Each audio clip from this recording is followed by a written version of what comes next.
అందరికీ నమస్కారం. ఈరోజు మన మంగళగిరి ఏరియా అనుకుంటారు గుంటూరు జిల్లాలో టిట్కో ఇళ్లలో ఉంటూ ఉన్నారు. ఎవరు? అహ్మద్, క్రాంతి. ఈ క్రాంతికి ఆల్రెడీ పెళ్ళైంది.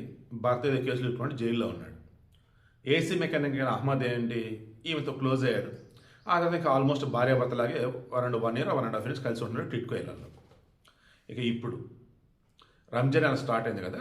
నేను అతను డే అంతా ఉపవాసం, కోర్స్ రంజాన్లో డే టైం ఉపవాసం ఉంటారు, ఈవినింగ్ అండ్ ఎర్లీ మార్నింగ్ తింటారు అనుకుంటా. సాయంత్రం నమాజ్ అయింది, ఇంటికి వచ్చాడు. రాగానే సౌండ్, టీవీ సౌండ్ ఎక్కువ పెట్టింది. మనిషి వీక్గా ఉన్నా, ఆకలిగా ఉన్నా, ఏదైనా డిస్టర్బెన్స్లో ఉన్నా సౌండ్ చాలా చాలా ఇబ్బందికి గురి చేసేది అనమాట. అతను ఏమన్నాడు, టీవీ సౌండ్ ఎందుకు అంత తగ్గించని అన్నాడు. ఆమె తగ్గించలా. ఆల్రెడీ మొదట భర్త జైల్లో ఉన్నాడు. ఏదంతోన భర్తగా భార్య అన్నట్టుకున్నారు, బట్ లివిన్ అది.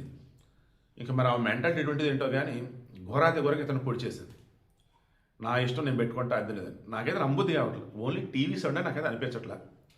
చుట్టుపక్కల వాళ్ళు చెప్పిన అతను చావుపోతే మంచి స్టేట్మెంట్ కూడా ఇదే అంటున్నారు. క్రాంతిని అదుపులోకి తీసుకున్నారు. ఇతను ఆసుపత్రి చనిలోపు పాపం చనిపోయాడు. వీడికి ఇంటెన్షన్ ఫస్ట్ థింగ్, కలిసి బతుకుతున్నారంటే పెళ్లి చేసుకోండి.